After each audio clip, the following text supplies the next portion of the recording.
So, hey everyone, today we invited Dr. Cade Smith, the Assistant Vice Chancellor of University of Mississippi, to come here and have a conversation with us and to share his knowledge and experience in the higher education.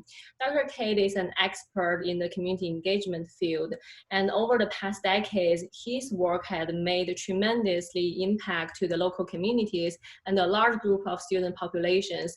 Me, by working with Dr. Cade in the past couple of years, I have learned tremendously from him, and he's a great mentor for me. So today, I guess the whole purpose of the interview is just to ask some advice from Dr. Cade to encourage international students and the foreigners to find their own position in this country and to learn and grow and thrive in this country. So Dr. Cade, do you want to add anything before we start the conversation? Yeah, thank you, Shi. It's a pleasure to be here, and I value your professionalism and your friendship and the work that you do in community engagement, and particularly being a bridge between international students and American citizens in higher education. So great work and very important work too. Thank you. So how about we start with some questions I heard the most from my peers and other international students or foreigners.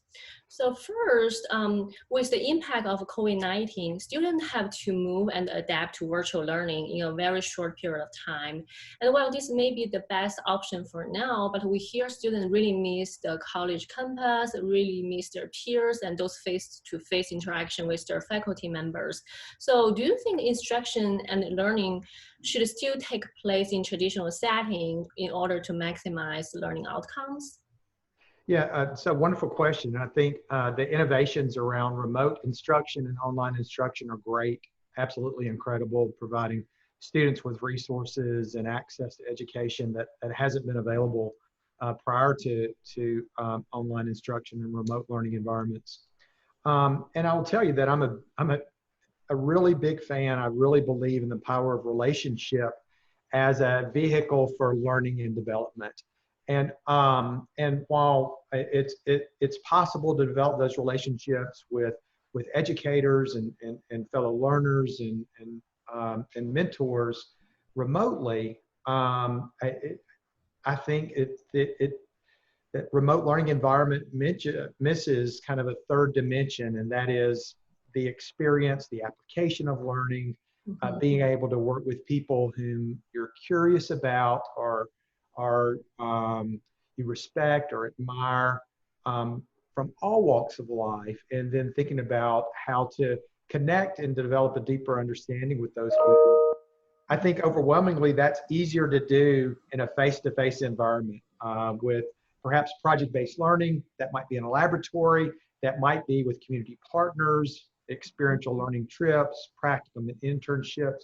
All of those things are relationship-based, and I think relationships are easier to form and maintained and sustain in a face-to-face environment. So I think there is a loss, and particularly as it relates to community engagement and experiential learning, there's a big loss in a remote learning environment.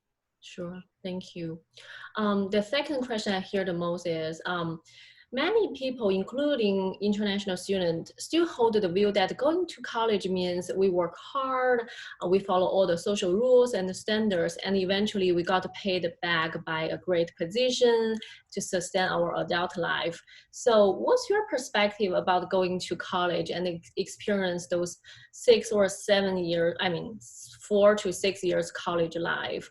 Or what is the biggest benefit you think 18 years old going to college and experience college life?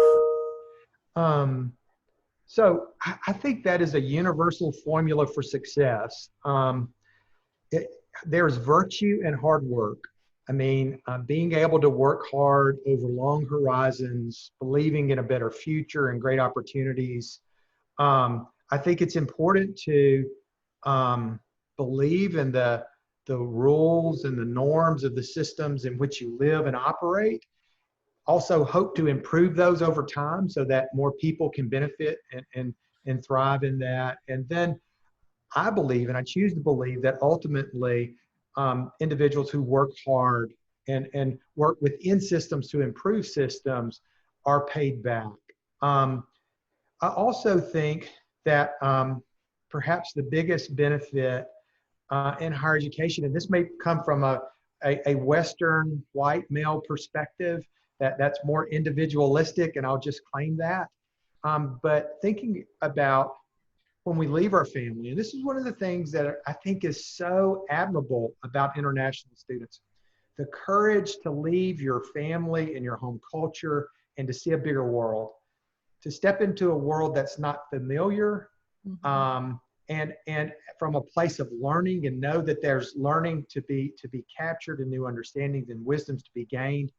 Equally, there's teaching to do in that world, and to share your culture, and to bring Americans into a more global community.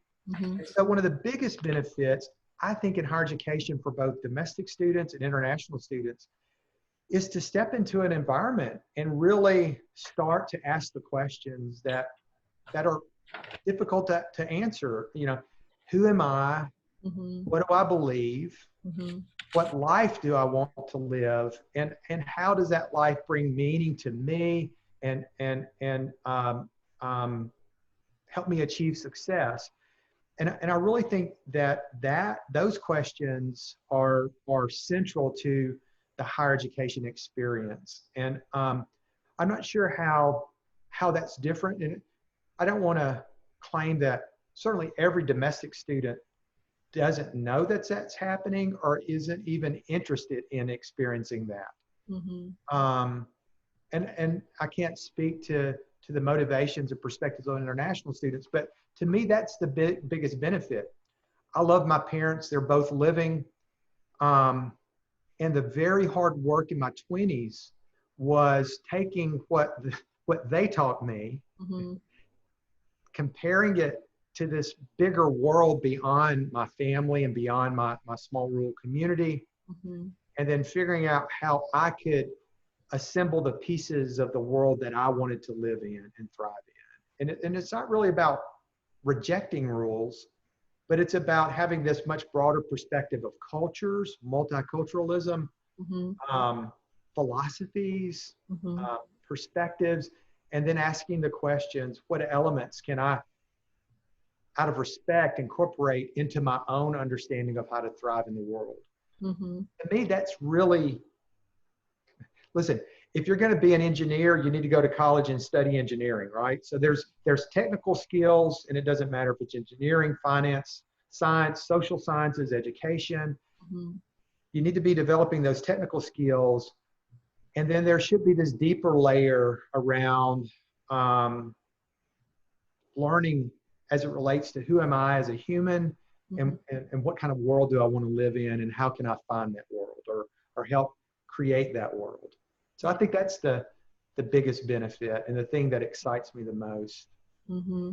Yeah. And I'm very curious about international students' perspective on that too. And so getting to know international students and inquire about that is something that I find stimulating personally and intellectually. Yeah, when I worked with you, I think we do have some working relations with international students, including faculty members and the staff members. And we do learn quite a lot, including myself, from this population. The courage you mentioned about, I think truly many international students come to this country with lots of courage, support from the family, and it takes them a huge amount of effort to explore, to find their own position in a new culture. Yeah. So you are an expert in the field of community engagement. So what do you think the beauty of community engagement, and what's the impact to the different stakeholders, including students, faculty, staff member, the university, the local community, and even industries? And do you think, and why, international students should take more opportunities to engage in local community? Yeah, so a couple of things. I think community engagement brings learning to life, right? So we can be a good student, do all our studies and take good notes and do our tests and be engaged with the activity of learning. We can even do the work of a biologist in a laboratory or in the field environment and really engage with that object of study. But when we want to engage with the civic and social context of our learning, and when we want to engage with the human condition of our learning, there's no substitute for community engaged learning. And that's because it's done in conjunction with other people from different walks of life, not only subject area experts or technical experts like our instructors or professors, but artisans in practice. So these individuals in the community who've developed mastery of practice and wisdom that exists beyond the classroom. I think that is one of the tremendous benefits of community engagement. The other thing is developing our social and civic networks. So one can be the most talented student in the world, and if there's another talented student who also has the endorsement of other people that can speak to their talents and speak to their character, their personality, their productivity, I think there's going to be opportunities for that second student that has those endorsements, and community engaged research, community engaged service or learning are great ways to develop those endorsements. The other thing that happens is when you're involved in a community engaged activity in your local community, kind of the focus is on the value of that work or the value of that project. And it really provides a place for the inhibitions of social norms, like, frequently, perhaps my fear of embarrassing myself might keep me from asking a question, right? Or me not knowing the manners of the rules of conduct might keep me in my shell. Well, if I can step into an environment with other learners and community members and professors and focus on this activity, and if that activity is the focus, really my shyness and my inhibitions go down, and then I can develop a relationship of understanding and trust with these other people, and then we can explore those deeper topics. Maybe they're not even subject area topics. Maybe they're political topics. Maybe they're gender politics topics. Maybe they're international relation topics. And so some of the most powerful conversations I've had have been in settings with students from different countries, countries who did not get along with each other at all. And after several days of working in community engaged projects, seeing those students having conversations about those topics in a way that really influenced the understanding of each other and the other people that got to be a part of those conversations. And it's just something special about that. And I don't see that happening frequently in many settings beyond doing community engaged work with the same organization, the same people over prolonged periods of time. And it's beautiful. It's wonderful to get connected that way. Yeah, while I was working with you and our colleagues, I got the luxury and privilege to know the American culture better through those community engaged work or research or service. So what message you want to send out to international students or foreigners to step out their comfort zone and to engage more into local community, to engage more in like community service or volunteer? Yeah, so I think the first thing is have the courage to approach someone in a position of influence and be okay if it doesn't directly result in something good. Okay, so like your story of the way we got connected, and this has played out multiple times. A professor that you respected recommended you meeting with me. Maybe we had an opportunity. You had the courage to set up that meeting and come and visit. Yeah. I didn't have an opportunity. I encourage you to meet with another person. You went and that person's secretary did not allow you to see that person. And then like 2 weeks later, we had an opportunity. And so I called you back about that. Yeah. So there's a couple things. John Rezick, who recommended you visit with me, he saw something special in you. I saw something special in you. That administrative assistant did not see anything because she probably doesn't see anything in anybody, but you weren't discouraged. And I think that knowing that there are multiple people within organizations that care deeply about international students and both their learning, their sense of well-being, the cultural richness that they bring with them. And so don't give up if you run into somebody that's not that interested in helping, because I think there's more people out there that are. And I would say that. So, also know what you're interested in and being able to communicate that with the people that you're meeting with.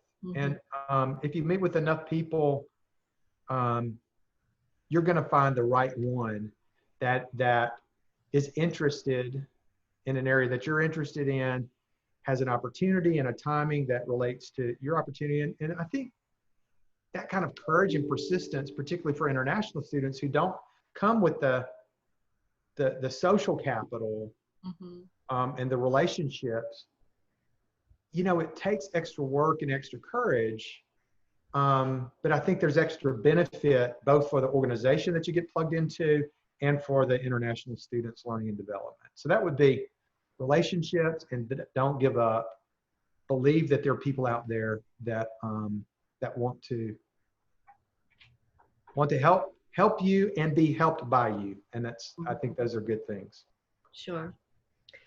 So I guess at the end, do you have any advice for high schoolers or college students to have a meaningful and fulfilling summer during this difficult situation? Because I hear so many parents and students have the concern of, they lost the opportunity of doing internship or summer camp. So any other advice? So I think there's a lot of effort going on right now, particularly around internships, community engaged learning, thinking about how to do that well remotely and be adaptive. So don't give up if it doesn't seem likely that it's going to work out, and be curious. And there's Catherine. Be curious in how it could work out. And then I'm optimistic that we're going to be able to reconvene in person in the fall. It's scary. I think that as a society, we're beginning to understand how to hold that risk and understand that COVID is going to be a part of us, and it's going to be something that we need to manage our risk well, but we can't stay sequestered in our homes forever. And so I'm hopeful. And then the other thing I would say, particularly for international students, that if you feel that you're being mistreated, discriminated against based on your ethnicity or perceived country of origin, also have the courage. You deserve to be treated better. Reach out to your dean of students and let them know what's going on, and make sure that you have a network where you can feel socially safe. Hopefully none of us are going to be physically unsafe because of that, but I understand that there's a sense of social security that can also be eroded by those fears and misperceptions of people as it relates to COVID-19. So know that universities have resources to help you if you experience that also. Right. Many international students probably are not so aware of those student affairs divisions, and a lot of the time I keep telling them that there are lots of resources available to you. Yeah, and I think so for for anybody in higher education, typically the dean of students. So there are academic deans that are over colleges or schools. And then there's a dean of students that doesn't have an academic role, but they are really an ombuds. They are, if a student has a need, if a student has a problem, if the student needs an advocate, that dean of student, and typically they have a whole staff, but that dean of students is the student's advocate. So just, if you just remember that position at your university, and if you have a need, if you've been mistreated, perhaps frequently, you know, at universities, if there's the misapplication of a academic policy, and perhaps a department or a college can't see how there's been a misapplication, a student can engage with the dean of students, and that dean of students can help the student navigate that so that the academic department can actually understand what's going on. And so, so that's also a place that's important for, as a resource. Yeah. Sure. Yeah, I don't know if you are aware, many flights got canceled between, a lot of flights got canceled between US and China. And parents who are living in China now are so concerned and worried about their children who are doing study or doing study abroad, maybe for a short period of time in either in US or Europe. They're very concerned about their children's safety and well-being during the summertime, because more than likely summertime they just stay in their apartment. And yeah, it's just the safety and the well-being worries the parents the most. Yeah, and also recognizing that in there's all different types of college and university settings. And so in urban areas, there's public transit well developed, and even in smaller communities now with Uber and Lyft, there's transportation opportunities. But also, I think it's important for international students to know that if they have transportation needs, housing needs, that dean of students office can also help them figure out how to better meet those needs. They may not be able to meet them directly, but they can really help the student, particularly international students, figure that out. And so I couldn't imagine what it would be like to be a parent and have my college student not be able to return home, or to be a college student and want to go home with my family and not be able to get there. It has to be very, very stressful. Yeah, sure. Well, thank you so much for your time and your advice for the international student population and their parents. I think your advice are greatly appreciated. So yeah. Well, you're welcome, Shi, and thank you for providing a valuable service and creating resources so that people can pursue their dreams and achieve success, whatever that looks like. So good work. Sure. Okay. Thank you. You're welcome.